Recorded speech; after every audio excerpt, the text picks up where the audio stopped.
வந்திருக்கக்கூடிய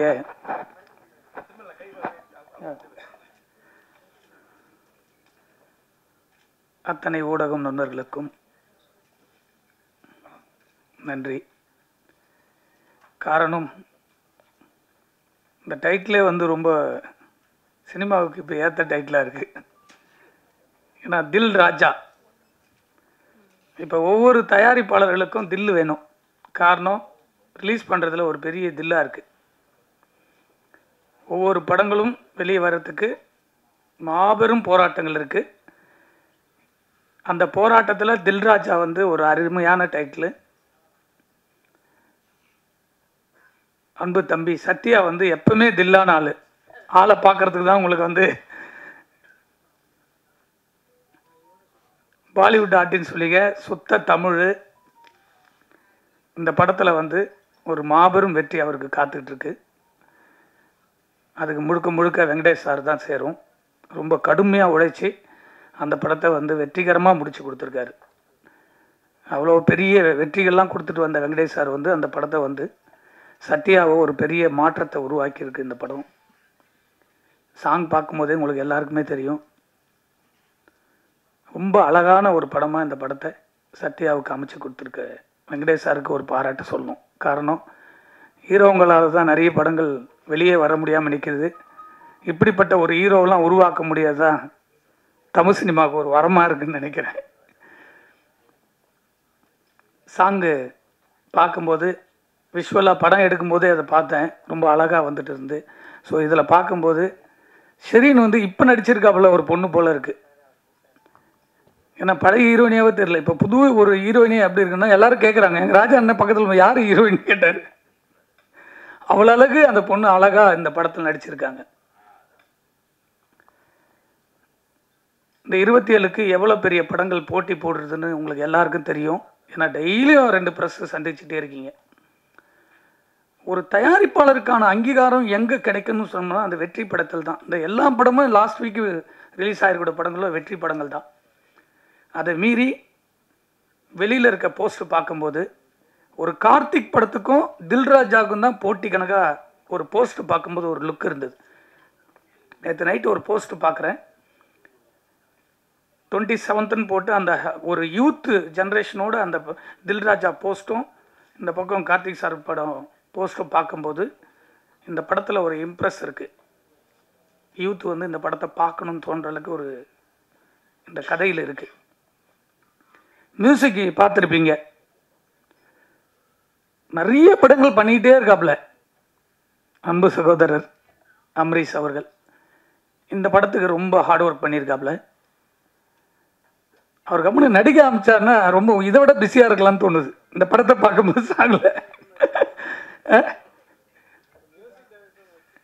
ஆமாம், அதை விட ஒன்று கொஞ்சம் நடித்தா நல்லா இருக்குன்னு நினைக்கிறேன். ரொம்ப நல்லா இருக்குது அந்த சாங்கில் பார்க்கும்போது. அவருக்கும் என்னுடைய வாழ்த்துக்கள். மேடம் வந்து ரொம்ப கோச்சிக்கிட்டாங்க பார்க்கும்போது. அவங்க வந்து கோவப்படாமல் சொல்லியிருக்காங்க. நான் தான் அவங்க சிரிச்சுக்கிட்டே அதை சொன்னாங்க. அதனுடைய வேதனை என்னன்றது நம்ம ரொம்ப புரிஞ்சுக்கணும். அது யாராக இருந்தாலும் சரி, இந்த படத்தை எடுத்து முடிக்கிறதுக்கு மாபெரும் போராட்டத்தில் இந்த படத்தில் 24 மணி நேரம் ஒரு நடிகனாக மட்டும் இல்லாமல் விஜய் சத்யா இந்த படத்தை ஒரு தயாரிப்பாளராக இன்னைக்கு வரைக்கும் சுமந்துக்கிட்டு போகிறார். ரிலீஸ்க்கு அப்புறமும் சுமக்கணும், ரிலீஸ்க்கு அதை முடிச்சும் சுமக்கணும். ஏன்னா அதனுடைய வழிகள் ஒவ்வொரு நாளும் அந்த பணத்தை போட்டு போட்டு படத்தை வருமானு தெரியாமல் ஒரு நடிகனாக பணம் வாங்கிட்டு ஜாலியாக சுற்றுறத விட்டுட்டு ஒரு தமிழ் சினிமாவில் ஒரு படைப்பை தன்னை ஹீரோ வச்சு எடுக்கிற படத்தை தான் வெளியே கொண்டு வரணும்னு போராடக்கூடிய இப்படிப்பட்ட ஹீரோகள்லாம் இருந்தாங்கன்னா தமிழ் சினிமா உச்சத்தில் இருக்கும். தயாரிப்பாளர்கள் வந்து நிம்மதியாக படுத்து தூங்கலாம். இப்போ தயாரிப்பாளர் யாருமே நிம்மதியாக தூங்கலை. எனக்கு தெரிஞ்ச ஒரு 6 மாதமாக யாருமே நிம்மதியாக தூங்கலை. இப்போ ரிலீஸ் ஆகிருக்கிற இன்க்ளூடிங் ஒரு 2 நாளுக்கு முன்னாடி மகாராஜான்னு ஒரு போஸ்ட் பார்த்துருப்பீங்க. 100 நாள் போஸ்ட்டு, ரொம்ப நாளைக்கு அப்புறம் 100 நாள் போஸ்ட் பார்த்துருப்பீங்க. அவங்க கூட தூங்கலை. எவ்வளோ பெரிய வெற்றின்னு உங்களுக்கு தெரியும். அதை கடந்து அதுக்கு செலவு பண்ணியிருக்காங்க. ஆனால் பாம்பேலேருந்து ஒரு ஹீரோயினி அவங்கள வந்து டிக்கெட் போட்ட உடனே அவங்க டீமோடு வந்து இந்த படத்தை வாழ்த்தணும்னு சொல்லி இங்கே வந்து சத்யாவுடைய ரிலீஸ் முன்னாடியே வந்து நிற்கும் போது ரொம்ப நம்ம வந்து மகிழ்ச்சியாக பார்க்க வேண்டியதாக இருக்குது. ஆனால் இந்த படத்தில் சம்பளம் வாங்கிட்டு இந்த படத்திலே நடிச்சுட்டு இந்த படத்துக்கே வராமல் இருக்கிற ஒரு நடிகைகள் பார்க்கும்போது கோபத்தினுடைய உச்சத்துக்கு போக வேண்டியதாக இருக்குது. அவங்க தான் நடித்த படத்துக்கு டைலரில் இல்லைன்னு அவங்களுடைய ஆதங்கம், அந்த உணர்வு இருக்குது, அதை போட வேண்டியது கடமை. ஆனால் இந்த படத்தில் முன்னுரிமை கொடுத்து நடிச்சிருக்கக்கூடிய சரின்னு அவங்களாம் காணாமல் போன ஆர்டிஸ்ட்டு. அப்படி காணாமல் போன ஒரு ஆர்டிஸ்ட்டை கூப்பிட்டு வந்து நடிக்க வச்சு எவ்வளோ பெரிய டைரக்டர். ஸோ இவர் வந்து ஹீரோவை நடிச்சிருக்காரு. இப்போ இந்த படங்கள் வரும்போது அவங்க 5 நாள் வந்து இங்கே தங்கணும், தங்கி இந்த படத்தினுடைய ரிலீஸுக்கு ப்ரொமோஷன் பண்ணணும். அதுதானே ஒரு ஆர்டிஸ்டுடைய கடமை. அதே போல் சமுத்தியான ஒரு ஆர்டிஸ்ட் நடிச்சிருக்காங்க. ஃபோன் போட்டு கூப்பிட்டா வந்து நடிச்சிருக்கணும். ஒரு ஃபங்க்ஷனுக்கு வந்து இந்த படத்தை பற்றி பேசி இந்த படத்தில் நடிச்சிருக்க கேரக்டர் சொல்லி இதெல்லாம் நாங்கள் வாழ்ந்துருக்குன்னு சொல்லும்போது தான் அது வந்து ஆடியன்ஸுக்கு போய் தேரும், இந்த படத்தில் இவங்க நடிச்சிருக்கு. ஸோ இவ்வளோ விஷயம் இருக்குல்ல, அதை ஒரு 100 பேர் பார்ப்பாங்க, அதில் ஒரு 50 பேர் தேட்டருக்கு வருவாங்க. ஸோ ஆடியன்ஸ் கிட்ட போய் சேரும். ஒரு கண்டென்ட் போய் சேருது எப்படி சேருது? அவங்களே அதில் இருக்கிறவங்க வந்து சொல்லும் போது தான் சந்தோஷம். பெரிய டாப்பில் இருக்க எல்லா நடிகருடைய படத்துக்கு வந்து நிற்கிறாங்க. நான் ஒவ்வொரு ஆடியோ ஃபங்க்ஷன் சொல்லுவேன், எல்லா டாப்பில் இருக்க ஹீரோங்களாம் வந்து நின்று, ரஜினி சார்லாம் இப்போ லாஸ்ட் படத்துக்குலாம் வந்து பேசும்போது சந்தோஷமாக இருக்குது. ஆனால் இப்போ அப்கமிங்கில் வரப்போ ஒரு படத்துக்கு இவங்கெல்லாம் வந்து சமித்தி அந்த பக்கம் இவங்கெல்லாம் ஒரு ஆர்டிஸ்ட் கூட வரலன்னா யாருமே வந்து சும்மா நடிக்கல. ஒரு தயாரிப்பாளருடைய படத்துக்கு எதுக்கு வராங்க? பணம் வாங்கிட்டு தான் நடிக்கிறீங்க. பணம் கொடுக்கலைன்னா உடனே கம்ப்ளைண்ட் பண்ணுறீங்க நடிகர் சங்கத்துக்கு. பணம் கொடுக்குற வரைக்கும் விட மாட்டேன்றீங்க ஒரு தயாரிப்பாளரை. உங்களுக்கு பணத்தையும் கொடுத்து முடிச்சிடறோம், படத்தையும் உங்களுக்கு கௌரவத்தை கொடுத்து நடிக்க வைக்கிறோம். அந்த படத்துக்கு வந்து ப்ரொமோஷன் கொடுக்கலன்னா யார்கிட்ட கேட்பாங்க தயாரிப்பாளர்? இதுக்கெல்லாம் ஒரே ஒரு முடிவு, தெளிவான முடிவு. இனிமேல் எந்த நடிகரும் சரி நடிகர்களும் சரி ஃபங்க்ஷனுக்கு வராமல் இருக்கவே முடியாது.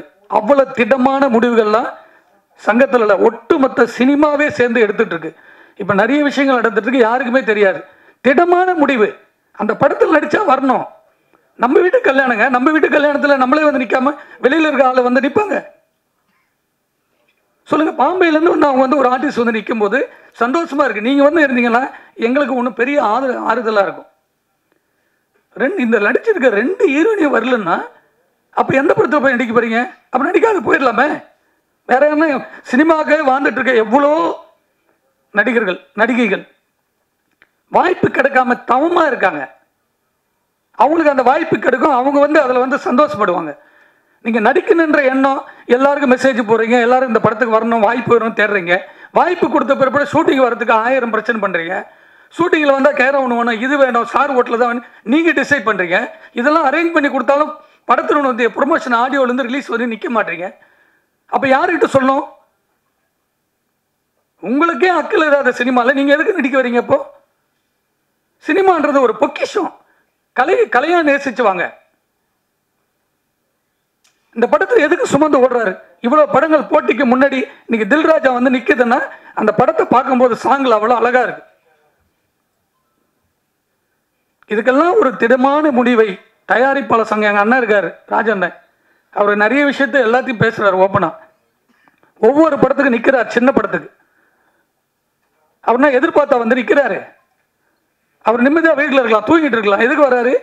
சினிமாவை, இந்த கலையை நேசிச்சு நேசிச்சு இந்த சினிமா தான் நம்மளுக்கு சோறு போடுன்ற ஒரு ஆதங்கமும் அன்பும் தான் இங்கே வந்து நிற்கிறாரு.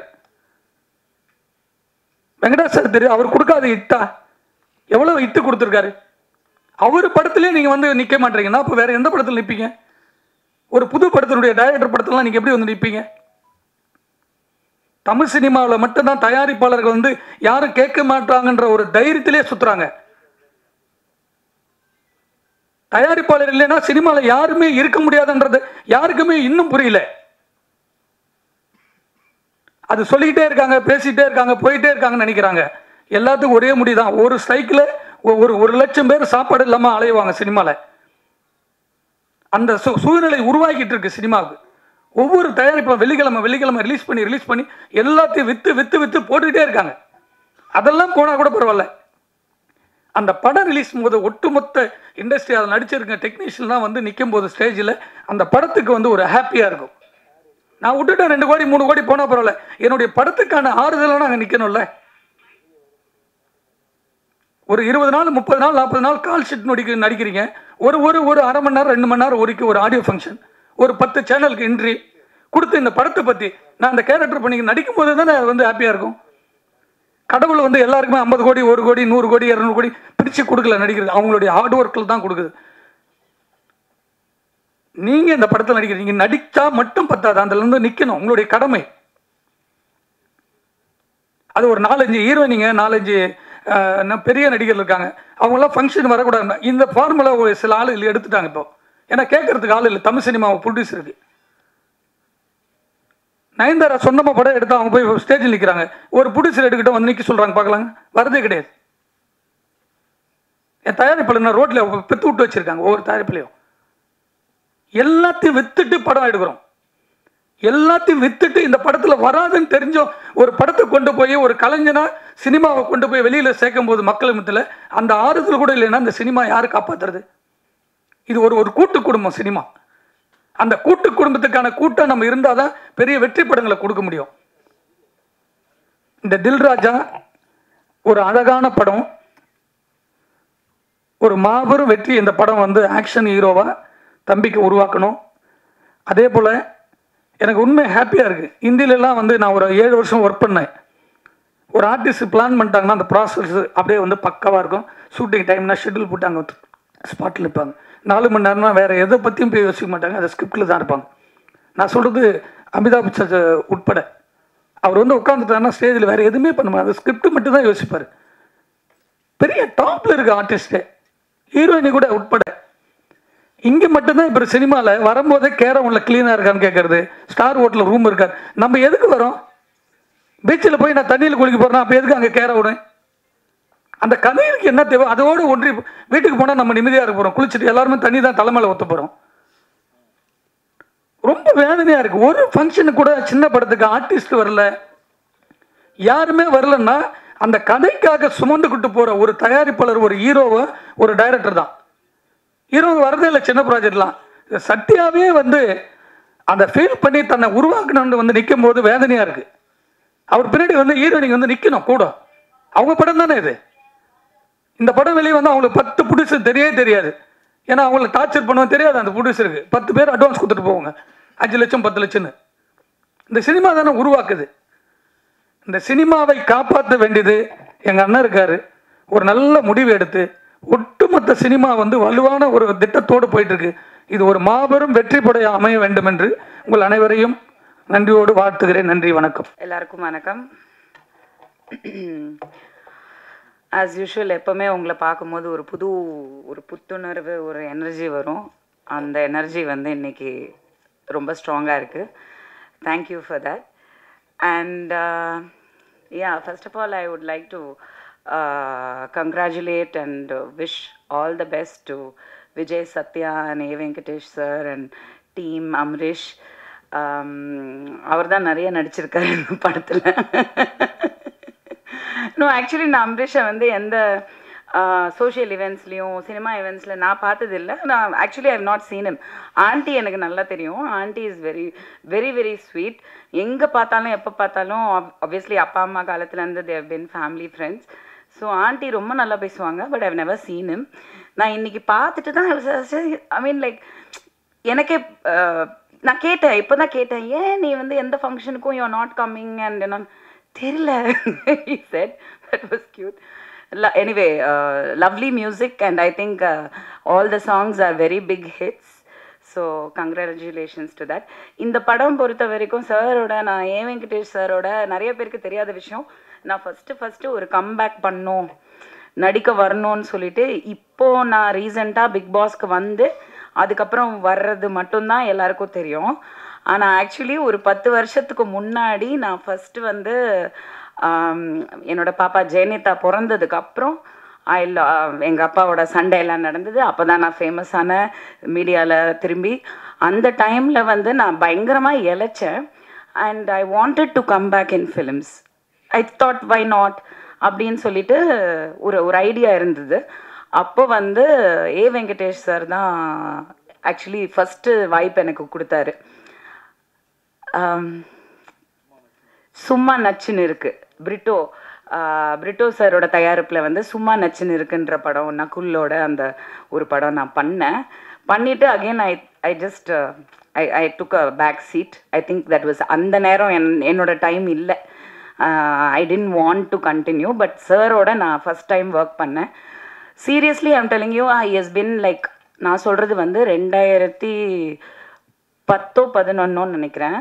அந்த டைம்லேருந்து சார் வந்து நான் வந்து டைரக்டர் பி வாசு கிட்ட வந்து அசிஸ்டண்ட்டாக ஒர்க் பண்ண ஒரு ஆள். ஸோ ஒரு 10 படம் நான் வந்து ஒர்க் பண்ணியிருக்கேன் அவரோட. ஸோ அவரோட ஸ்பீடு, அவரோட அந்த தாட் ப்ராசஸ், அவரோட அந்த போல்டான ஒரு டெசிஷன்ஸ், அவரோட பெர்ஃபார்மன்ஸு, நான்லாம் வந்து ஒரு ரசிகையாக பார்த்துருக்கேன் டைரக்டரை. என்னோட குரு, அவரை பார்த்து நான் வளர்ந்துருக்கேன், ஒரு ஆர்டிஸ்டாக வளர்ந்துருக்கேன். இன்றைக்கி எனக்கு பெர்ஃபார்ம் பண்ண முடியுது அப்படின்னா ஐ திங்க் டெஃபினெட்லி ஒரு டைரக்டர் லைக் பி வாசு கிட்ட ஒர்க் பண்ணது மட்டும்தான். நான் 4 படம் பண்ணேன். அந்த படத்தோட நான் அவ்வளோதான், I got married and settle down. But அந்த 4 படத்தை விட நான் ஒரு அசிஸ்டன்ட் டைரக்டராக ஒர்க் பண்ணது தான் இன்றைக்கும் எனக்கு சினிமாவுக்கு, ப்ரொடக்ஷனுக்கு, எல்லாத்துக்குமே ஹெல்ப் ஆகுது. அந்த விதத்தில் அந்த வரிசையில் பார்க்கும்போது கேஎஸ் ரவிக்குமார் சார், யூனோ தேர் சில டைரக்டர்ஸ் வந்து ஒரு ஹீரோவை விட ஒரு ஜாஸ்தி ஒரு பர்சோனா, ஒரு அவங்கக்குள்ள ஒரு தேஜஸ், அவங்கக்குள்ள ஒரு ஸ்பீடு, ஒரு நம்ம ரசிப்போம், ஒரு ஆர்டிஸ்டாக ரசிப்போம் இந்த டைரக்டரை. அந்த மாதிரி நான் ஒர்க் பண்ணதில் வந்து A Venkatesh sir is one of the ace directors. ரொம்ப அடக்கமான ஒரு you know down to earth person. யாருமே வந்து அவர் பந்தாவே பண்ணிக்க மாட்டார். அவர் அவ்வளோ ஸ்வீட். த்ரூ த இயர்ஸ் நான் இப்போ ஒரு 4 படம் ஒர்க் பண்ணிட்டேன் அவரோட. அண்ட் அவர் இந்த படத்துக்கு கூப்பிட்டப்போ ஒரு 2 days ஆக்சுவலி என்ன ஆச்சுன்னா, இங்கே இருக்க தேன்மொழி என்னோட ஆக்ட்ரஸ், அவங்க மூலியமாக தான் இந்த மாதிரி ஒரு படம் எடுக்கிறாங்க. சார் வந்து என்னை கேட்டார், ஒரு 2-3 days தான் ஒர்க்கு, பட் ஒரு நல்ல ரோலு அப்படின்னு சொன்னாங்க. அப்புறம் எனக்கு காலே வரல. சம்திங் ஹேப்பன், யாரோ நடுவில் கேம் விளையாடிட்டாங்க ஆஸ் யூஷுவல். எனக்கு கால் வரல. எனக்கு வந்து சார் படம்னோன்னா நான் யாருக்கும் அந்த மாதிரி கால் பண்ண மாட்டேன். சார் படம்னோன்னா நான் வந்துட்டு நம்பர் வாங்கி ஸ்பெசிஃபிக்காக சாருக்கு கால் பண்ணேன். நான் சொன்னேன், சார் என்ன சார் நீங்கள் ஏதோ இந்த ஒரு கேரக்டர் ஏதோ நீங்கள் சொன்னீங்களா, அதுக்கப்புறம் என்னாச்சு சார்னோன்னா அவருக்கே தெரியல. அவர் சொன்னார், ஏம்மா உங்களை அப்ரோச் பண்ணாங்களாமே, நீங்கள் ரொம்ப பணம் கேட்டீங்களாமே. நான் சொன்னேன், சார் என்னை பற்றி கொஞ்சம் விசாரிச்சுட்டு பேசுங்க, நான் வந்து நிறைய பணம் கேட்டேன்னு சொன்னால் தயவு செஞ்சு நம்பாதீங்க அப்படின்னு. அப்படியா, சரி ஓகே நான் பேசுகிறேன். நான் சொன்னேன், சார் நீங்கள் எதுவுமே பேசாதீங்க, எப்போ ஷூட்டிங், எங்கள் லொக்கேஷன் மட்டும் சொல்லுங்கள், நீங்கள் என்ன கொடுத்தாலும் நான் வாங்கிக்கிறேன். ஆனால் உங்கள் படத்தில் நீங்கள் அந்த கேரக்டருக்கு கூப்பிட்டுட்டு நான் வராமல் இருக்க மாட்டேன் அப்படி சொல்லி நானா லொக்கேஷன் போய் ஒர்க் பண்ண ஒரு படம்னா அது தில்ராஜா தான். அப்போ வந்து ஆக்சுவலி நான் how to call you Sathya ஒன்லினோ விஜய் சத்யா. ஸோ சத்யாவை நான் பார்த்தப்போ நான் ஏதோ இவர் டைரக்டர்ஸை சொன்ன மாதிரி நான் சொன்னேன், நான் நினச்சேன் ஏதோ எனக்கு சிம்ரனோட ஹஸ்பண்ட் ஞாபகம் வந்தது. ஆக்சுவலி தீபக் தான் ஞாபகம் வந்தது. ஆக்சுவலி ஒரு younger version of Deepak, really you know, because அப்போத்துலேருந்து நான் பார்க்குறனால எனக்கு ஏதோ ஹிந்திக்கார பையன் போல இருக்கு, ஓகே அப்படின்னு நினச்சேன். பார்த்தா கோயம்புத்தூர், ஊட்டி பக்கா தமிழ். அந்த கலர்லாம் வந்துட்டு ஊட்டியோட அந்த இதனால வந்து colour, but very very very well behaved and very decent gentleman. அங்கே ஸ்பாட்லேயே எனக்கு தெரிஞ்சது his education, his knowledge and passion for cinema. Seriously இந்த விஷயம் நான் சொல்லி ஆகணும். இன்றைக்கி நான் ஒரு ப்ரொடியூசர், நானும் நான் வந்து Vanitha film productions. MGR, Sivaji, Rajini, Kamal was my 4th film. இப்போ ஒரு 5th ப்ரொடக்ஷன் போயிட்டுருக்கு. அந்த படம் வந்து கூடிய விரைவில் அக்டோபரில் வந்து அனௌன்ஸ்மெண்ட் வரும். உங்களை எல்லாரையும் அழைக்கணும். அது நான் அதனால் அதை பற்றி அதிகமாக பேசலை. பட் அதில் ஒரு சின்ன சஸ்பென்ஸ் இருக்குது, அது இத்தனை நாள் நான் சொல்லலை. Because of time is almost close and இந்த மாதிரி பிரச்சனைகள் ஃபேஸ் பண்ணுறனால நான் வந்து இன்றைக்கி அதை பற்றி பேசி ஆகணும். நான் ஃபஸ்ட் டைம் நான் நினச்சே பார்க்கல, இத்தனை வருஷம் கழித்து நான் ஒரு அசிஸ்டன்ட் டைரக்டராக ஒர்க் பண்ணது உண்மை தான், அது பேஷன், கற்றுக்கணும் சினிமா, அவ்வளோதான். தவிர இன்றைக்கி நான் வந்து ஒரு டைரக்டராக பரிமாணம் எடுக்கிறேன் இந்த படத்து மூலியமாக. Production number 5. இந்த படத்தில் வந்து நான் ஃபேஸ் பண்ணது ஒரு டைரக்டராக, ஜோவிகா தான் ப்ரொடியூசர்.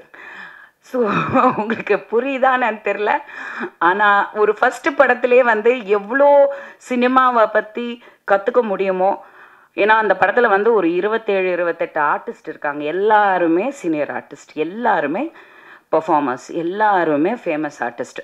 இத்தனை பேரை வச்சு நாங்கள் தாய்லாண்டில் ஒரு 70% கம்ப்ளீட் பண்ணி இங்கே வந்து ஒரு 30% கம்ப்ளீட் பண்ணி இப்போ போஸ்ட் ப்ரொடக்ஷன் போயிட்டுருக்கு. வித் காட்ஸ் கிரேஸ் படம் முடிஞ்சது. ஆனால் ஒரு ஹீரோவோட சப்போர்ட் வந்து இந்த அளவுக்கு இருக்கணுங்க. Seriously I have to tell you. ஏன்னா நான் பார்த்தப்போ வெறும் ஹீரோவாக தான் பார்த்தேன். ஆனால் இந்த படத்தில் இன்றைக்கி ப்ரொடியூசரை தாண்டி வந்து நின்று ஒரு படத்தை வந்து நம்ம கொண்டு வரணும், இவ்வளோ எஃபர்ட் போட்டாச்சு, அதை கொண்டு வரணும், ரிலீஸ்க்கு கொண்டு வரணும், அதுக்கான என்னெல்லாம் பண்ண முடியும், யார்கிட்டெல்லாம் பேச முடியும், என்ன எஃபர்ட் எடுக்க முடியும், அந்த சின்சியரிட்டி அந்த ஜென்யூனிட்டியே வந்து லைஃப்பில் வந்து நம்மளை வந்து எப்படினாலும் ஜெயிக்க வச்சிரும். அது ரொம்ப முக்கியம் சினிமாவில். அது இல்லாதனால தான் சினிமா அழிஞ்சிட்ருக்கு. பட் என்னன்னா இது எப்போவுமே நீடிக்கணும் சத்யா. கரெக்டாக இவங்க பாம்பேலேருந்து வந்திருக்காங்க.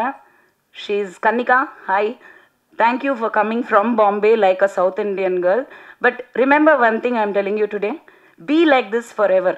நாளைக்கு உனக்கு மேபி பல கோடி ரூபாய் சம்பளம் கிடைச்சி பெரிய ஹீரோயின் ஆகலாம்.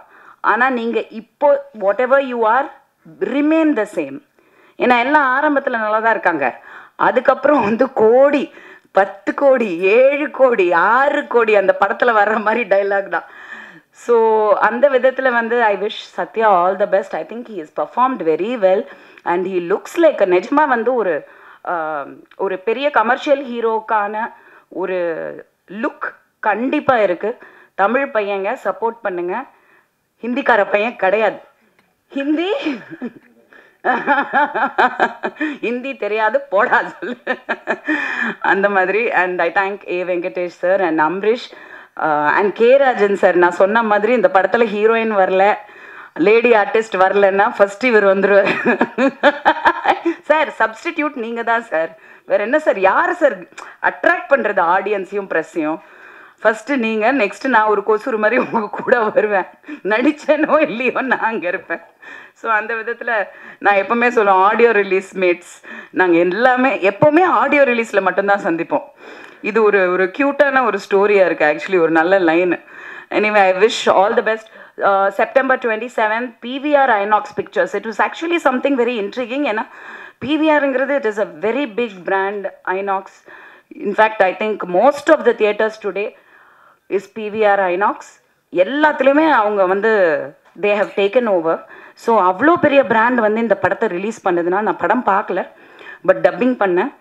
So I seen the gist of the film and நாங்கள் ஒர்க் பண்ணும் போது கிளைமேக்ஸ்லாம் நடந்தது. ஸோ அப்படி இருக்கும்போது இவ்வளோ பெரிய பிராண்ட் வந்து ஒரு படத்தை ரிலீஸ்க்கு கொண்டு வராங்க அவங்க தியேட்டர்ஸ்லனா, கண்டிப்பாக அதில் வந்து there is definitely stuff in it. 100% தியேட்டர்ஸில் போய் பாப்கார்ன் வாங்கிட்டு படம் பார்ப்போம். And I wish the team all the best. Thank you. Glad of you all. I was actually thinking, what will I say? Okay, so first of all, namaskar. Good evening, everybody. And it's really, really exciting to be here. Thank you. Vanakkam. So, yeah. It's really nice and exciting to be here. I was actually sitting there and preparing, okay, if they'll call me, what will I say? Because I actually didn't understand one single word you all were speaking, and I was like, yeah, they all are praising also, and Sir to has spoken a lot. I was like, oh, what all has he mentioned? Okay, so we are here to give a major shout out to Dil Raja, Mr. Vijay Satya, Mr. A. Venkatesh, the entire team, and I can already see that the movie has great potential because the people in it are amazing, superbly talented. The songs we have seen are already trending. So let's give it a shout out, and this night is about this only. And yeah, all the best. Thank you so much for having me.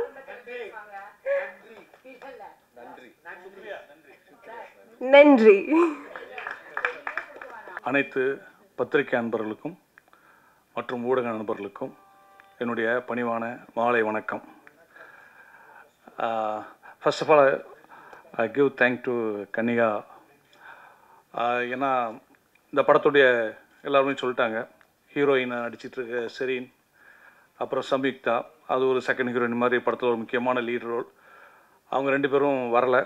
பல முறை ஃபோனில் சத்யா வந்து போராடினார், என்கிட்ட சொன்னார், நானும் பேசி பார்த்தேன். அங்கே படப்பிடிப்பு இங்கே படப்பிடிப்புன்னாங்க. புரிஞ்சுக்குவோம் நம்மளாம். இப்போ சினிமாவில் வந்து உங்கள் எல்லாத்துக்குமே தெரியும், ஒரு விஷயத்தை எப்படி அழகாக நாசுக்காக அவாய்ட் பண்ணுவாங்க, என்னென்ன ரீசன் சொல்லுவாங்கன்னு தெரியும். அது இந்த படத்துலையும் அஃப்கோர்ஸ் நடந்துச்சு. என்னை கூட சத்யாவும் வனிதாவும் சேர்ந்துட்டு இந்த மாதிரி நீங்கள் படம் பண்ண ஹீரோக்களை கூப்பிடுங்க, நீங்கள் படம் பண்ண ஹீரோக்களை கூப்பிடுங்கன்னாங்க. நான் சொன்னேன், இல்லை எனக்கு தெரியும் அவங்களாம் வரமாட்டாங்க, கூப்பிட்றது வேஸ்ட்டு அப்படின்னே நான் சொன்னேன். இல்லை கூப்பிடுங்க, நீங்கள் இவ்வளோ படங்கள் இவ்வளோ ஹீரோக்களை வச்சு பண்ணியிருக்கீங்க, பண்ணுங்க அப்படின்றப்போ எனக்கு மைண்டில் ஒன்று தோணுச்சு. நான் ஒரு ஹீரோவை இதே மாதிரி இப்போ சத்யா எப்படி ஒரு அப்கமிங் ஹீரோவாக இருக்கார். சொல்ல மாட்டேன், சத்யா வந்து இது ஃபஸ்ட்டு படம் கிடையாது. அவர் இதுக்கு முன்னாடி ஒரு 4-5 படங்கள்லாம் பண்ணியிருக்காரு.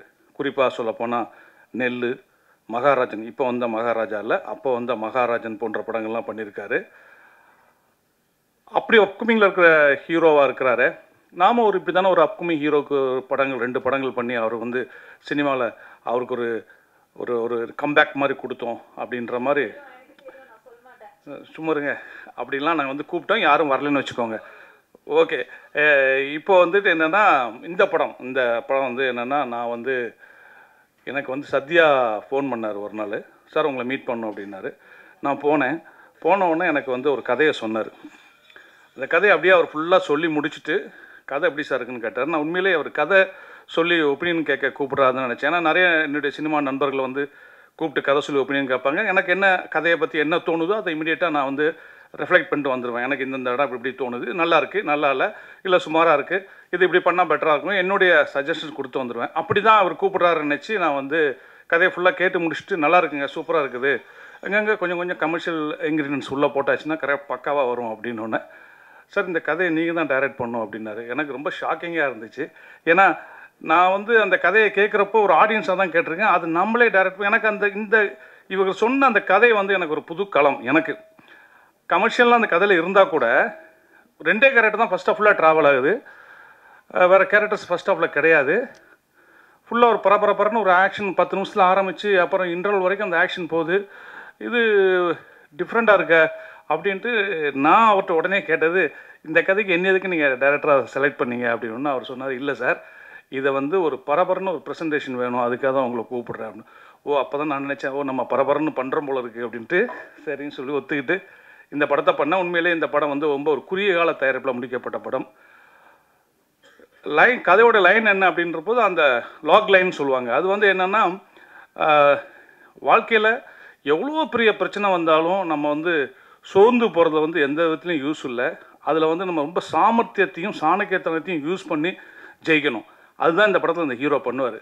அதற்கு அவர் வந்து ஒரு பெரிய ஹீரோவுடைய மேற்கோள்கள், அதாவது அவர் படங்களில் சொன்ன கொட்டேஷன்லாம் யூஸ் பண்ணி பண்ணுற மாதிரியான ஒரு வித்தியாசமான கதை இது. அவங்க பண்ணி வச்சுருந்தவங்க கேட்டவொன்னே எனக்கு ரொம்ப இம்ப்ரெஸ் ஆச்சு. இந்த கதையை பண்ணலான்னு டிசைட் பண்ணி பண்ணும்போது அந்த லாக் லைன் வந்து இப்போ தான் அந்த ஹோஸ்ட் சொன்ன மாதிரி அவங்க வந்து ரஜினி சார் இப்போ மேடையில் பேசுகிறப்போ, நம்ம கதை லாக் லைன் இதானே அப்படின்ற மாதிரி நமக்கு சந்தோஷமாக இருந்துச்சு.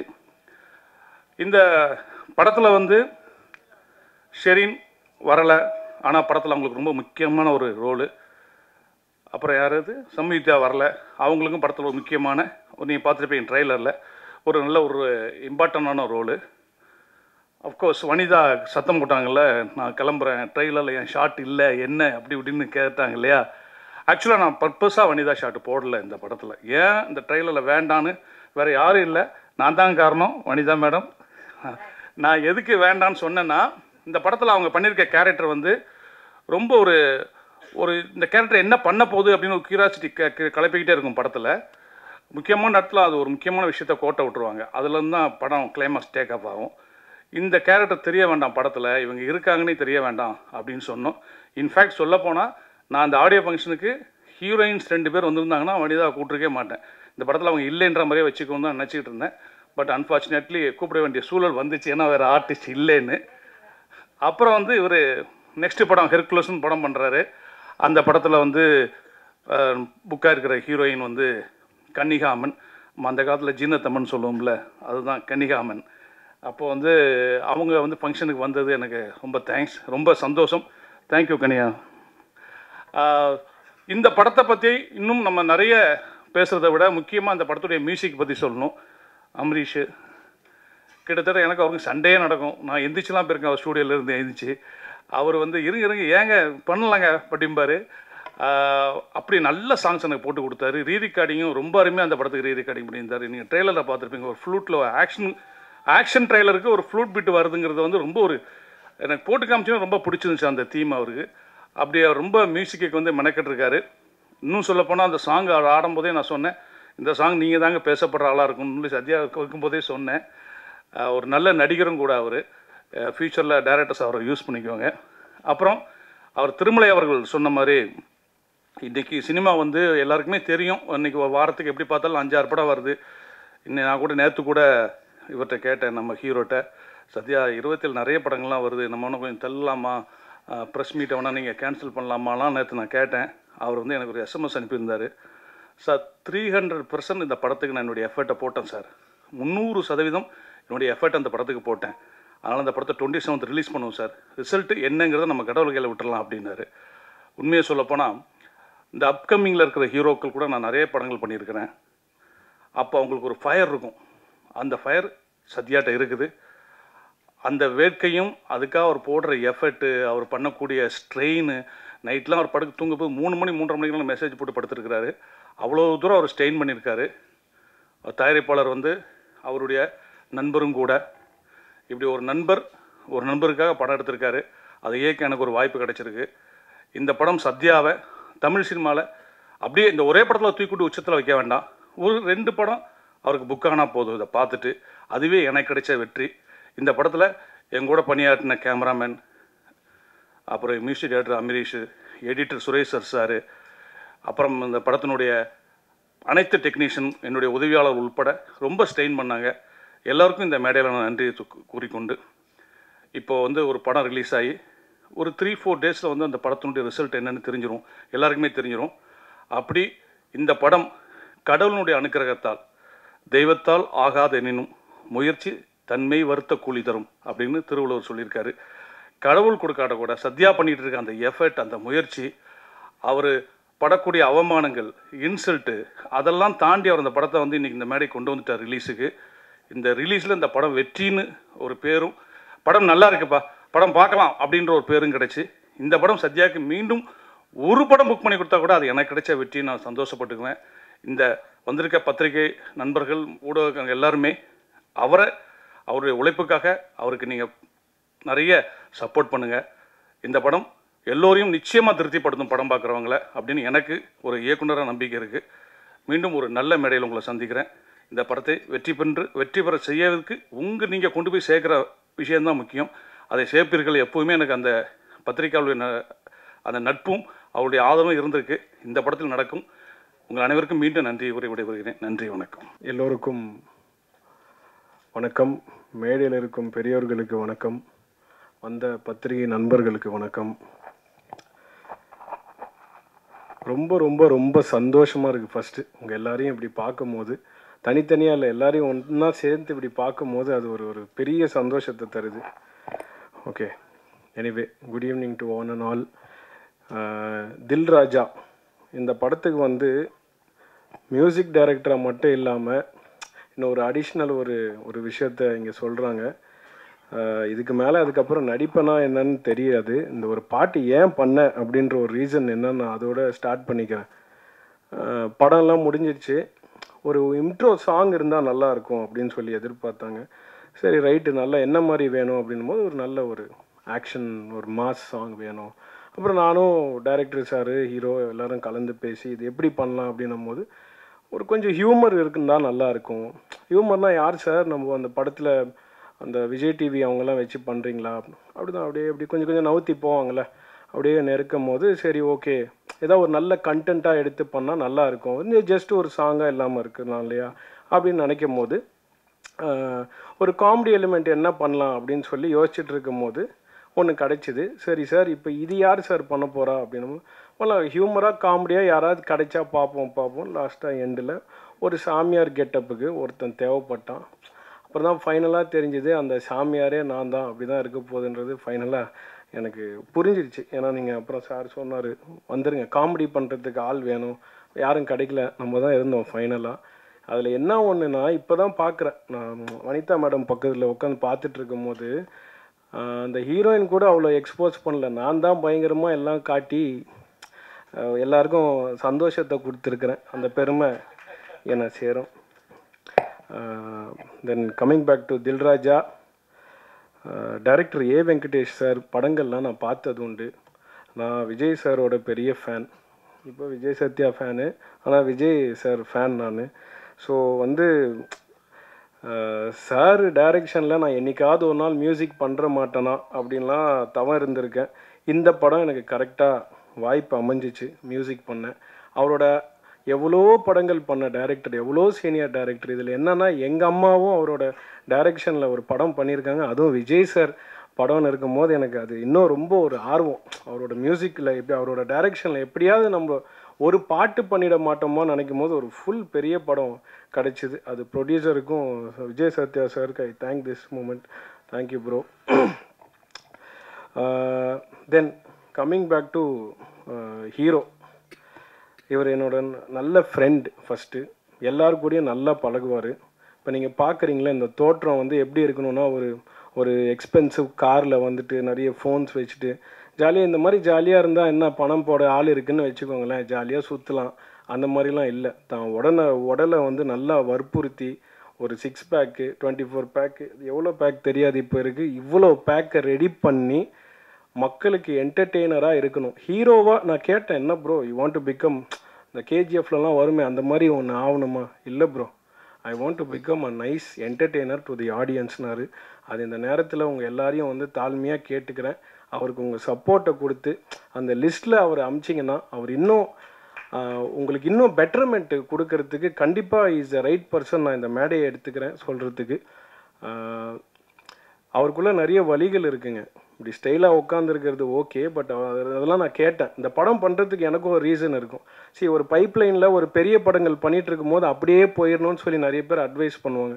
ஆனால் ஒரு நல்ல படத்தில் நம்ம இருக்கோம், அது பெரிய படம் சின்ன படம்னு இல்லை, நல்ல படத்தில் இருக்கும் போது அது ஆட்டோமேட்டிக்காக அவங்க யார் அப்படின்னு சொல்லி தெரியும். அதுவும் எனக்கு ஒரு இவ்வளோ வருஷத்துக்கு அப்புறம் இந்த மேடையில் ஒரு கிட்டத்தட்ட 2010 நினைக்கிறேன் அம்மா வந்து ஒரு படத்தில் லான்ச் பண்ணாங்க, அதாவது ஹீரோவாக. அதுக்கப்புறம் நினச்சிட்டேன், இனிமேல் இந்த ஃப்ரேம் முன்னாடி வரவே கூடாது. அப்பா எவ்வளோ ஒரு ஸ்ட்ரெஸ்ஸு, எவ்வளோ ஒரு ஸ்ட்ரெயின். நம்ம பேக்லேயே இருந்து ஜாலியாக ஏசியில் ஜாலியாக மியூசிக் பண்ணிவிட்டு இருக்கலாம். கே ராஜன் சார் டைரக்ட் பண்ணி நான் அந்த படத்துக்கு மியூசிக் பண்ணியிருக்கேன்னா அப்போ பார்த்துவேன் எவ்வளோ கம்ஃபர்ட்டாக நான் இருந்திருப்பேன்னு. அவரோட பாடல் வரிகளில் கூட நான் மியூசிக் கம்போஸ் பண்ணியிருக்கேன். அவர் எப்பேற்பட்ட ஆள் உங்கள் எல்லாருக்கும் தெரியும்ல. ஏன்னா அது வந்து மை கப் ஆஃப் டீ. நான் வந்து ஸ்டுடியோவில் ஒருத்தரை கன்வின்ஸ் பண்ணி பாட்டை பண்ணி அது வெளியே வரும்போது I have that confidence. But camera முன்னாடி இத்தனை பேர் அங்கே ஷூட்டிங்கில் இருப்பாங்க, நம்ம அதை வந்து உள்வாங்கி அதை வந்து ஒரு என்ன சொல்கிறது, ஒரு கடவுளாக பார்த்து பண்ணுறாங்கன்னும் போது இவங்க எல்லாருக்கும் ஒரு ஹேட்ஸ் ஆஃப். அதில் வந்து ஒரு மாற்றமே கிடையாது. இவ்வளோ பெரிய படங்கள் 27th வரும்போது நான் கூட கொஞ்சம், எனக்கு எல்லாருக்கும் இருக்கிற பயம் எனக்கும் இருக்கும். ஏன்னா என் ஃப்ரெண்ட்ஸுக்கெல்லாம் நான் வேறு சோஷியல் மீடியா அவ்வளோ இல்லை. வாட்ஸ்அப் ஸ்டேட்டஸில் வைக்கும்போது என்ன 27th இவ்வளோ படங்கள் வருதா, அது மத்தியில் எப்படி இது அப்படின்னு சொல்லும் போது கண்டிப்பாக அவரோட கான்ஃபிடென்ஸ் ஒன்று இருக்குது. நல்ல படம்னு அவர் நம்புகிறாரு. அந்த நம்பிக்கையை நீங்கள்லாம் நிஜமாக்குவீங்க நான் நம்புகிறேன். ஏன்னா நான் ரீரெக்கார்டிங் பண்ணும்போது நான் பார்த்தேன், படத்தில் ஒரு அவர்ஷனோ ஏன்டா இந்த படத்துக்கு போகிறோம் அப்படின்னு இருக்காது.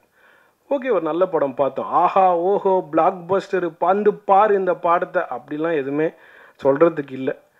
காமன் மேன் டிஃபிகல்ட்டிஸ் என்ன, ஒரு ஃபேமிலி மேனில் இருக்கிற டிஃபிகல்ட்டிஸ் என்ன தான் படம். ஸோ அந்த மாதிரி படங்கள் கண்டிப்பாக மக்கள் மத்தியில் போகும்ன்றது எனக்கு மிகப்பெரிய நம்பிக்கை இருக்குது.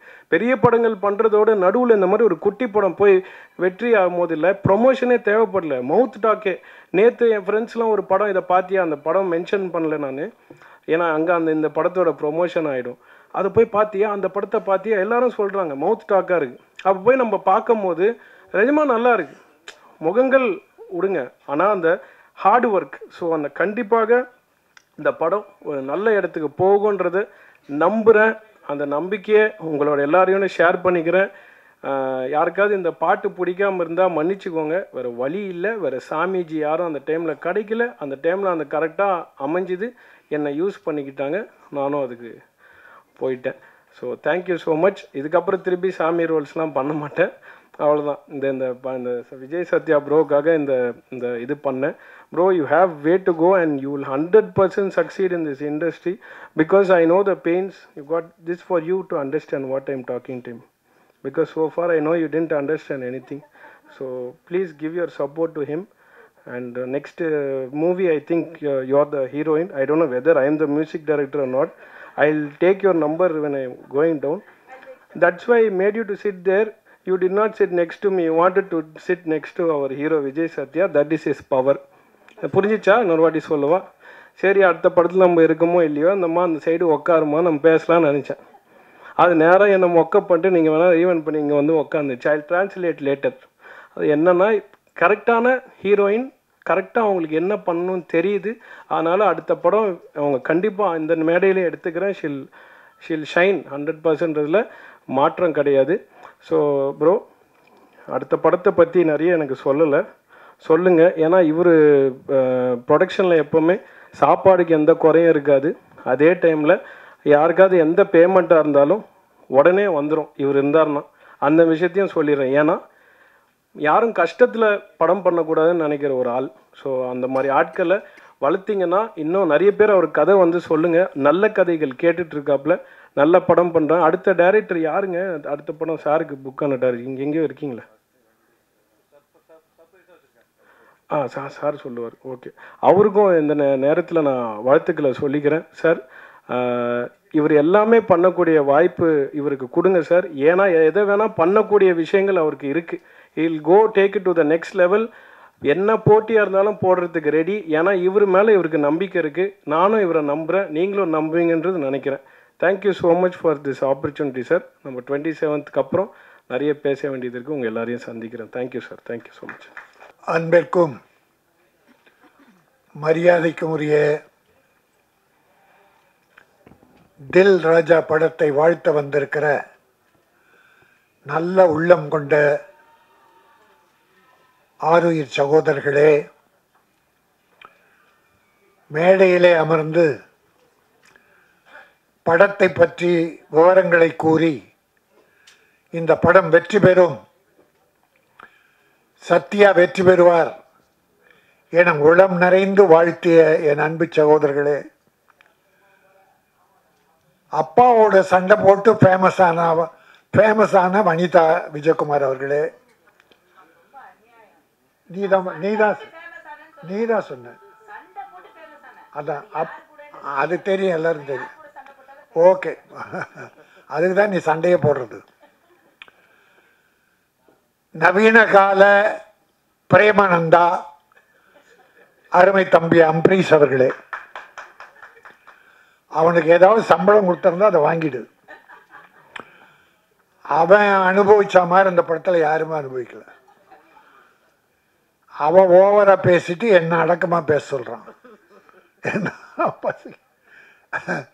என் பிள்ளைகளில் ஒருவன் அவன், திறமை மிக்கவன். அவனுக்கு இன்னும் ஒரு பெரிய காலம் இருக்கிறது.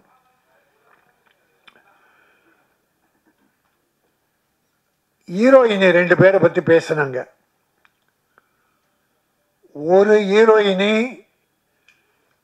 நாம எல்லாரும் சேர்த்து சுருட்டி கட்டி பாம்பேக்கு தூக்கி எறிஞ்சிட்டோம். அதை கொண்டாந்து அதுக்கு இந்த படத்தில் போட்டீங்க. ஏற்கனவே பூட்ட கேஸ் அது. அதை இந்த படத்தில் போட்டு அது கூப்பிட்டா வரல, அப்புறம் ஃபோன் எடுக்கலன்னா அது வராதது தான் உங்களுக்கு வெற்றி. இன்னும் அது சுமந்தாவோ சமந்தாவோ, யார் அது? சம்யுக்தா. 2 பேரையும் தமிழ் படத்தை யாரும் போடக்கூடாது. நடித்த படத்துக்கே வரலன்னா இன்னொரு படத்தில் நடிக்க கூப்பிடலாமா? மானமுள்ள தமிழன் படம் எடுத்தால், மரியாதை மிக்க தமிழன் படம் எடுத்தால் இந்த 2 பேரை போடவே கூடாது. நான் பார்த்துக்கிறேன். என் சங்கத்தை நான் இப்படி பயன்படுத்த விரும்பல. எல்லாரையும் வளர்த்து விட தான் நான் பாடுறேன். ஆனால் என் ப்ரொடியூசரை, என் விநியோகஸ்தர்களை கெடுக்க நினைப்பவர்கள், வேதனைப்படுத்துபவர்கள் யாரும் வளரக்கூடாது. இதோ ஒரு வடநாட்டு பெண், இந்தி பெண் அடுத்த படத்தில் நடிக்க போகிறார். ஆனால் அவர் அன்பு அழைப்பு ஏற்று, என்ன அம்மன்? கனிகாமன். கனிகா மான். மானை போல மிக அழகிய மகள். You are beautiful. அந்த பொண்ணுக்கு முதல்ல நான் தான் வணக்கம் நன்றி என்ற 2 வார்த்தை சொல்லியிருக்கேன். ரெண்டுமே தமிழனின் உயிர் வார்த்தைகள். வர்றவங்களுக்கு மரியாதை செலுத்தி வணக்கம், செய்த உதவிகளுக்கு நன்றி சொல்லி கடைசியில் நன்றி. இந்த 2 வார்த்தை நான் முதல்ல சொன்னது தான் காரணம். நீ வரும்போது வணக்கத்தோடு தமிழகம் வா. ப்ரொடியூசர்களுக்கு நம்பிக்கையோடு நடந்து கொள். அவர்களால் உயரு, அவர்களுக்கு நன்றியோடு இரு. இதற்காக வணக்கம் நன்றி அந்த மானுக்கு சொல்லி கொடுத்தேன்.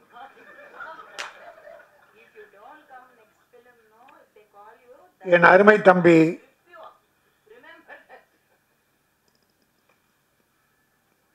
திருமலை எடுத்த உடனே வேதனை குரலை கொட்டி தீர்த்தான். ப்ரொடியூசர் இவ்வளோ கஷ்டப்படுறான், காலெல்லாம் கட்டிக்கிட்டு இருக்குமே, எவன் கேட்குறான்? ப்ரொடியூசர் கேட்குறானா? யாரையோ குறை சொல்றான், ப்ரொடியூசர் கேட்குறானா? ஒரு படம் புதுமுகமாக போட்டு படம் எடுத்து டைரக்டருடைய திறமையால் அந்த படம் அதை ரிலீஸ் பண்ணுறதுக்கு 1 வருஷம் 2 வருஷம் காத்திருந்து இருந்த 1-2 நகைகளை விற்று வீடை விற்று எப்படியோ ப்ரொடியூசர் ரிலீஸ் பண்ணிட்டா அந்த படம் டைரக்டர் திறமையால் வெற்றி பெற்று. ஆனால் போகிற ப்ரொடியூசர் ஹீரோ கிட்ட போகிறான். அவன் இதுக்கு முன்னால் ப்ரொடியூசருக்கு என்ன வேதனை கொடுத்தான், என்ன துரோகம் பண்ணான், அது என் ப்ரொடியூசர் தெரிய பார்க்கறதில்ல. ஹீரோக்களுடைய ஹிஸ்டரியை தெரிஞ்சுங்க. ப்ரொடியூசரை வாழ வச்சிருக்கானா அழிச்சிருக்கானா என்பதை தெரிந்து கொண்டு அவனை வளர விடுங்கள். நன்றி மறந்தவர்கள் நிறைய பேர், எல்லாரையும் சொல்லலை, எல்லா நடிகர்களையும் சொல்லலை, நன்றி உள்ளவர்கள் இருக்கிறார்கள். தன்னை வளர்த்து விட்ட ப்ரொடியூசர் உன்னை ஹீரோவை போடும்போது காரில் வந்திருப்பான் கோயம்புத்தூர்ல இருந்து, படம் எடுத்து ரிலீஸ் பண்ணிட்டு சென்னையிலிருந்து பஸ்ஸில் போவான், காரு பங்களா எல்லாம் வித்துட்டு. நீ காரில் போற, ஒரு நன்றி வேண்டாமா? கை நீட்டி சம்பளம் பெற்றோமே, அந்த தயாரிப்பாளர் பஸ்லேயே நடந்தும் போறாரே, முடிந்த உதவிகளை இல்லை இன்னொரு தேதி கொடுத்து அவரை தூக்கி விடுவோம் என்று யாராவது நினைக்கிறார்களா? அப்படி நினைத்தால் அவர்கள் நான் வணங்கும் தெய்வம். உதவி செய்ய வேண்டும், அதுதான் மனித தன்மை. இந்த படத்தில் 2 பாடல்கள் 3 பாடு 2 பாட்டு கேட்டால் ரொம்ப நல்லா, ரொம்ப நல்லா. அவன் திறமை எனக்கு தெரியும், அம்பரீஷுடைய திறமை எனக்கு தெரியும். இன்னும் நேரம் இன்னும் வருது, வரும். ட்ரெய்லர், பியூட்டிஃபுல் ட்ரெய்லர், அற்புதமாக இருந்தது. வெங்கடேஷ் ஒரு கமர்ஷியல் டைரக்டர், அவர் 32 நாளில் இந்த படத்தை முடிச்சிருக்காரு. வாழ்த்துக்கள் வெங்கடேஷ். ப்ரொடியூசர், சின்ன ப்ரொடியூசருக்கெல்லாம் இப்படிப்பட்ட இயக்குனர் வேண்டும். தயாரிப்பாளரின் மன வேதனை புரிந்தவன் இயக்குனர் ஆனால் ப்ரொடியூசரும் வளருவான், இயக்குனரும் வளரும். இவங்க 2 பேரும் கஷ்டத்தை உணர்ந்த நடிகனும் வளருவான். ஆகவே இந்த படம் எனக்கு மிகப்பெரிய திருப்தி, மிகப்பெரிய மகிழ்ச்சி. இது வெற்றி பெறும். இது தில்லு ராஜா இல்ல, வெல்லும் ராஜா. இந்த படம் வெல்லும், வெற்றி பெறும். அது மட்டுமல்ல, நம்முடைய சத்யா ஒரு ஆண் அழகன், ஒரு தமிழ் மகன், ஊட்டியிலே பிறந்த குழுகுழு வாசத்தில் பிறந்த ஒரு அருமையான மனம் படைத்தவன். உடற்கட்டுகளை அற்புதமாக வைத்து ஒழுக்க நெறியோடு வாழ்ந்து கொண்டிருக்கிற ஒரு நல்ல மனம். அவனுடைய ஃபேமிலி, அப்பா ராணுவ அதிகாரி. இந்த தேசத்துக்காக தன்னை தியாகம் செய்து கொள்கிற அந்த அர்ப்பணிப்பு தன்மை உள்ள ஒரு அற்புதமான அப்பாவுக்கு பிறந்தவன். நல்ல குடும்பம், அற்புதமான குடும்பம். ஒரு கவர்மெண்ட் ஆஃபீஸ்னால் லஞ்சம் வாங்கியிருப்பான்னு, மிலிட்டரியில் யார் லஞ்சம் வாங்க முடியும்? ஆக லஞ்ச ஊழலற்ற கரைபடியாத கரங்களுக்கு சொந்தக்காரரான அவருடைய இராணுவ அதிகாரி, ஒரு தந்தை பெற்றவன். இவனும் தியாக உள்ளத்தோடு இந்த படம் வெற்றி பெறும். நீ வளருவாய். உன் பின்னால் பல தயாரிப்பாளர் வருவார்கள். தயாரிப்பாளருக்கு மரியாதை கொடுத்து நடந்து கொள். எல்லாரும் எம்ஜிஆர் போல வரணும், எம்ஜிஆர் போல வரணுங்கிறான். எடுத்த உடனே எம்ஜிஆர் போல சீஃப் மினிஸ்டர் ஆயிடணுன்றான். எம்ஜிஆர் எடுத்த உடனே சீஃப் மினிஸ்டர் ஆனாரா? அவர் வாழ்க்கை வரலாறு எந்த நடிக்கினாலும் தெரியுமா? அவர் பட்ட கஷ்டம் தெரியுமா? சாப்பாட்டுக்கு வழி இல்லாமல் சத்யா அம்மா, இதை இவனுடைய பெயரை கொண்ட அவங்க அம்மா சத்யா, அந்த அம்மா 2 பிள்ளைகளை வைத்து கொண்டு சாப்பாட்டுக்கு வழி இல்லாமல் அழுதுகிட்டு இருக்கும்போது பக்கத்து வீட்டில் இருக்கிற ஒரு அம்மா நொய்யை நொய் கொண்டு வந்து கொடுத்து அந்த நொய்யை கஞ்சியாக காய்ச்சி 2 குழந்தைகளுக்கு கொடுத்தாங்க. அப்படியெல்லாம் பிள்ளைகளை வளர்த்ததால் தான் எம்ஜிஆர் ஏழைகள் மீது இரக்கம் கொண்டார். நாம் பட்ட பட்னி யாரும் படக்கூடாது என்றார். அவர் எடுத்த உடனே சீஃப் மினிஸ்டர் விரும்பலை. இப்போ பல பேர் பிள்ளைகளை நீ டாக்டராக வரணும், நீ வக்கீலாக வரணும், இன்ஜினியராக வரணும், டேய் மனுஷனாக வரணும்னு முதல்ல கற்றுக் கொடுறா, டாக்டர்லாம் வரட்டும் அப்புறம். அதை போல நடிகனே நீ சீஃப் மினிஸ்டராக வரணும்னு நினைக்கிறது எம்ஜிஆரை பார்த்து. அவர் ஆரம்ப காலத்தை பட்ட கஷ்டத்தை யாராவது பட்டிருக்கிறீர்களா? அவர் எத்தனை ப்ரொடியூசரை கைதூக்கி விட்டார் தெரியுமா உங்களுக்கு? எத்தனை ஏழைகளை, எத்தனை தாய்மார்களை அள்ளி கொடுத்தார் தெரியுமா? அது தெரிஞ்சுக்காம உடனே வாங்க அரசியலுக்கு வாங்க, நான் இல்லைன்னு சொல்ல, அதில் நான் குறை சொல்லலை, அதை யாரையும் குறை சொல்ல, அந்த உரிமை எல்லாருக்கும் உண்டு. ஆனால் எம்ஜிஆர் பேர் சொல்லிட்டு வராத, நீயாவா? ஏன்னா எம்ஜிஆர்னா அதில் ஒரு 25% நல்லது பண்ணியிருக்கணும், ஏழைகளை காப்பாற்றிருக்கணும். அவ்வளோ சேர்த்தார, அவ்வளோ அள்ளி கொடுத்தாரு. மிஞ்சி இருந்ததை யாருக்கிட்ட கொடுத்தார்? அந்த ராமாவரம் தோட்டம், காது கேளாரோர் வாய் பேசாதோருக்கு, அந்த ஜானகி அம்மாள் காலேஜ், எல்லாரும் ஏழை கொடுத்தாரு. ஒரு காசு எடுத்துட்டு போல. அதனால் அந்த உள்ளத்தில் கொஞ்சம், நான் ஏன் இதை சொல்லுகிறேன் என்றால், சத்யா நீ எதிர்காலம் உனக்கு நன்றாக இருக்கிறது. எம்ஜிஆர் பார்த்தீங்கன்னா அப்படி இருந்தால் கூட அந்த சிரிப்பு சிந்திக்கிட்டே இருக்கும், சிரிப்பு சிந்திக்கிட்டே இருக்கும். சும்மா அப்படி சிரிச்சுக்கிட்டே இருக்கான் அவர். எந்த ஃபோட்டோ பாருங்கள், நான் நேரில் பார்த்துருக்கேன் அவர்கிட்ட. சிரிக்க மாட்டார், ஆனால் சிரிச்சுக்கிட்டே இருப்பார். அதில் எனக்கு ஒரு 25% எனக்கு தெரியுது. சத்யாவுடைய சாடை கொஞ்சம் இருந்தால் போதும், அதை வளர்த்துக்கோ. ஒரு 2 நீனு சிரிச்சாவே கோபம் வருது. ஒன்றுமில்லை, உனக்கு வாழ்க்கை இருக்கிறது, வெற்றி இருக்கிறது. வெற்றி வந்தால் எம்ஜிஆரை போல வா, இல்லைன்னா வராத போ. ஏழைகளுக்கு உதவி செய். நீ 50 லட்சம் வாங்கினா 20 லட்சம் ஏழைக்கு செலவு. ஆனால் அந்த 20 லட்சம் திரும்பி உனக்கு வரும். அந்த ஏழை கொடுப்பான், உன் படம் பார்ப்பான். இவன் எந்த ஹீரோவுக்கு தெரியல. அது கொண்டு போய் அடுக்கி உள்ளே வச்சிடறான் ரூமில். அதில் கொஞ்சம் ஏழை கொடுத்தேன்னு வச்சுங்க, அந்த ஏழைங்க எல்லா ஏழைக்கும் சொல்லி படம் பார்க்க வைப்பாங்க. உன் வசூல் ஏறும். இன்னைக்கு 200 கோடி 100 300 கோடி வாங்குறவங்கலாம் எப்படி வளர்ந்தாங்க? ஆனால் கொடுத்தது குறைவு, மக்களை எடுத்தது அதிகம். நான் ஒன்று நினைச்சேன், சத்தியமா எனக்கு தெய்வம் முதல்ல என் தாய் தான். அந்த தாய் மீது சத்தியமா சொல்றேன். வரும்போது இப்போ விஜய் ஒரு தலைவர் ஆயிட்டார், கட்சி போறார், இன்னும் ஒரு படம் தான் நடிப்பேன்றார். சரி, அது அவர் இஷ்டம். நான் பல பேட்டியில் சொல்லியிருக்கேன், வருஷத்துக்கு ஒரு படமாவது விஜய் நடிக்கணும், இல்லைன்னா மக்கள் மறந்துடுவாங்க. தலைவர் என்பது வேறு, நடிகர் என்பது வேறு. அந்த அக்கறையில் அவர் ஒரு படம் நடிக்கணும்னு இப்போவும் வேண்டுகோளை வைக்கிறேன். அந்த விஜய் இடம் காலியானால், எல்லாம் சொன்னாங்களே எம்ஜிஆர் இல்லை, ஜெயலலிதா இல்லை, வெற்றிடம்னு. இந்த மு.க. ஸ்டாலின் தளபதி வந்தார், வெற்றிடத்தை நிரப்பிட்டார். இந்த பக்கம் எடப்பாடி நிரப்பிட்டார். அதனால இடம் வெற்றிடம் என்பதே இல்லை. விஜய்க்கு பிறகு ஏன் இந்த சத்யா வரக்கூடாது? என்னமோ தெரியல, சத்தியமாக எங்கள் அம்மா சாட்சியா நான் நினச்சிக்கிட்டு வந்தேன். எங்கள் அம்மா, நான் அதுக்கு தான் எங்கள் அம்மாவை தவிர எனக்கு தெய்வம் கிடையாது. அந்த சத்தியத்தை அம்மா மேலே சத்தியமாக சொல்ல. கடைசியில் பார்த்தா அது விஜய் சத்யான்னு போட்டிருக்காங்க. இங்கே வந்து பார்த்தா விஜய் அதில் இணைச்சிருக்கு. விஜய் என்பது வெற்றி. அந்த தம்பியும் பாவம் அவங்க அப்பா தயவில் கஷ்டப்பட்டு முன்னேறி வந்தது, நல்லா வந்தது, வாழ்ந்தது. இப்போ கட்சி வாக்கு அது மக்கள் பார்த்து முடிவு பண்ணட்டும். நல்லது பண்ணால் ஏற்றுக்க போகிறாங்க, இல்லைன்னா ஒதுக்க போகிறாங்க. நீ மக்கள் மனதில் வாழ வேண்டும். பணம் ஒரு முக்கியமல்ல, மக்களுடைய மனதிலே இடம்பெறு. பணத்தின் மீது படுக்காதே, மக்கள் இதயத்தில் இரு. அந்த மக்கள் உன்னை தூக்கி விடுவார்கள். அதுதான் எம்ஜிஆர் செய்த. எல்லாமே பண்ண முடியாது எம்ஜிஆர் மாதிரி யாரும் பண்ண முடியாது. ஒரு 25% நிற்பா, இந்த மக்கள் உன்னை மறக்கவே மாட்டார்கள். நீ பெரிய ஹீரோ, எல்லாம் இருக்கு. உனக்கு பாடி லாங்குவேஜ், அழகு, உடற்கட்டு. எம்ஜிஆர் ஒரு தடவை நான் அவர் கட்சியில் சேர்ந்தேன்.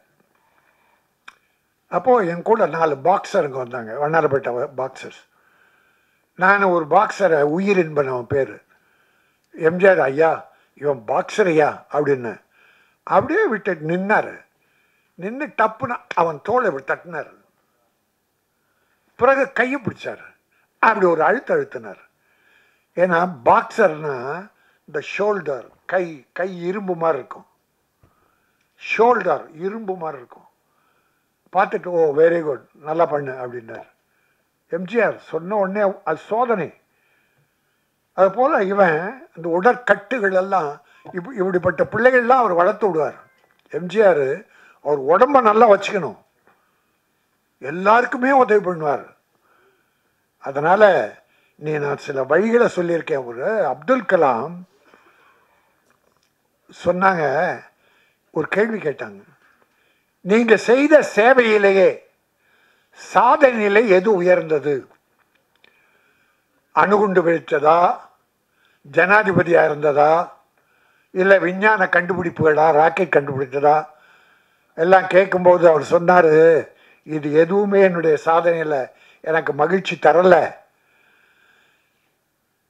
நான் ஹைதராபாத்தில் இருக்கிற மாற்றுத்திறனாளி குழந்தைகள், இந்த போலியோவில் அட்டாக் ஆகி குழந்தைங்க நடக்க முடியாமல்ல, சின்ன சின்ன குழந்தைங்க, அந்த குழந்தைகள் ஒரு 3 கிலோ எடையுள்ள இரும்பு இந்த உபகரணம் காலில் கட்டுவாங்க பாருங்க, அது நடக்கிறதுக்கு. அது அப்போ 2.5 கிலோ 3 கிலோ. அந்த குழந்தை அதையே இழுத்து தூக்க முடியாதான். அதை போய் பார்த்துட்டு வந்து பிளெயின் செய்கிற சில மெட்டீரியல்ஸ் லேஸாக இருக்குமா, ஆனால் உறுதியாக இருக்குமா, அதில் அந்த உபகரணம் செய்தார் காலில் நடக்கிறதுக்கு. அது 300-500 கிராமுக்குள்ள. அது ஒண்டிதான் நான் செய்ததில் எனக்கு ஆத்ம திருப்தியை தருவதுன்னு அப்துல் கலாம் சொன்னார். அணுகுண்டு வெடிச்சு உலக புகழ் பெற்றார், ராக்கெட் கண்டுபிடிச்சு உலக புகழ் பெற்றார், ஜனாதிபதியாகி உலக புகழ் பெற்றார். இதெல்லாம் அவர் சாதனை இல்லையா? இந்த ஊனமற்ற இது மன்னிக்கணும் மாற்றுத்திறனாளி குழந்தைக்கு அந்த கால் கவசம் செய்தாரு, அதுதான் எனக்கு பெருமைன்னு சொன்னான். அதே போல நீ இந்த ஏழைகளுக்கு உதவி செய்தால் அதுதான் உனக்கு பெருமை. சேர்த்து வைக்கிற பணம் எதுவும் உதவி வராது, செய்கிற சேவை வரும். நீ இன்னைக்கு ரொம்ப சுமைகளை தாங்கிட்ட. இந்த படத்தில் நீ ஒரு ஹீரோவா இல்லை, ஒரு ப்ரொடக்ஷன் மேனேஜரை விட அதிகமாக கஷ்டத்தை சிலர் கொடுத்துட்டானுங்க. துரோகிகள் நம்பி கேட்டான், இப்போ கஷ்டப்பட்டு எல்லாத்தையும் கொண்டு வந்து கரெக்ட் பண்ணியிருக்கான் ஒரு ஹீரோ. நீ இதுவரைக்கும் சுமைகளை சுமந்தால் இந்த படத்தின் மூலம் சுகம் உனக்கு வருகிறது. தில் ராஜா, வெல் ராஜா, இனி வெல்லுவாய். இந்த படம் வெற்றி பெறும். இது ஒரு கமர்ஷியல் படம். வெங்கடேஷுக்கும் நல்ல வாழ்க்கை கிடைக்கும். இது உள்ள நடித்துள்ள அத்தனை பேரும், டெக்னீஷியன்ஸ், இசையமைப்பாளர் அத்தனை பேருமே மிகப்பெரிய வெற்றி பெற்று இந்த படம் இன்னைக்கு இப்போ நல்ல சின்ன படங்க எல்லாம் நல்ல பெருசாக போகுது, மக்கள் பார்க்குறாங்க.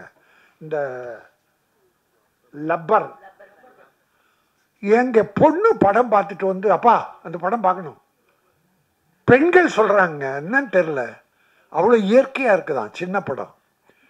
அதனால் இப்போ படங்களை மக்கள் பார்க்க ஆரம்பிச்சோம். சின்ன படம், பெரியவரை பற்றியெல்லாம் கவலைப்படலை. கதை நல்லா இருக்கா, படம் நல்லா இருக்கா, உட்கார்ந்த 2 மணி நேரம் பொழுதுபோக்கா அழகாக பார்த்துட்டு வர்றாங்க. அதில் இது ஒரு வெற்றி படமாக தில்லு ராஜா வெல்லும் ராஜாவாக வரும் என சொல்லி, பூவாக இருப்பதை விட செடியாக இருங்கள். பூக்கள் காலையில் பூத்து தலையில் சூடி மாலையில் வாடி வெளியே போட்டுவிடுவோம். ஆனால் செடிகள் பூத்து கொண்டே இருக்கும். அது மக்களுக்கு உதவி கொண்டே இருக்க வேண்டும். அதே போல நீ செடியாக இரு, பூத்து கொண்டே இரு, மக்களுக்கு உதவி செய்து கொண்டே இரு. நீ வெற்றி பெறுவாய். தில் வெல். சத்யா. நன்றி, வணக்கம். எல்லாருக்கும் வணக்கம். இன்னைக்கு எல்லாருக்கும் நிறைய வேலை இருக்குது, எல்லாரும் ரொம்ப பிஸியாக இருக்கீங்க. அது எல்லாத்தையும் விட்டுட்டு உங்கள் டைமை கொஞ்சம் ஒதுக்கி நான் நடித்த படம் தில்ராஜாவுக்காக இன்னைக்கு எல்லாரும் இங்கே வந்ததுக்கு ரொம்ப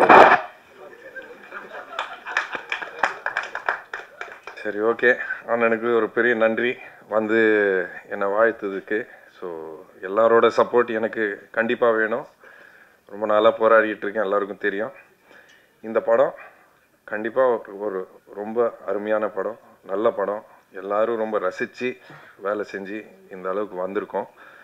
ஸோ உங்ககிட்ட ரிக்வெஸ்ட் தான் பண்ண முடியும். இந்த படத்தை எந்த அளவுக்கு சப்போர்ட் பண்ணி எல்லா இடத்துலையும் கொண்டு போய் சேர்க்க முடியுமோ சேர்த்துக்கோங்க. என்னையும் கொஞ்சம் சப்போர்ட் பண்ணுங்கள். நன்றி, வணக்கம். அவ்வளோதான்.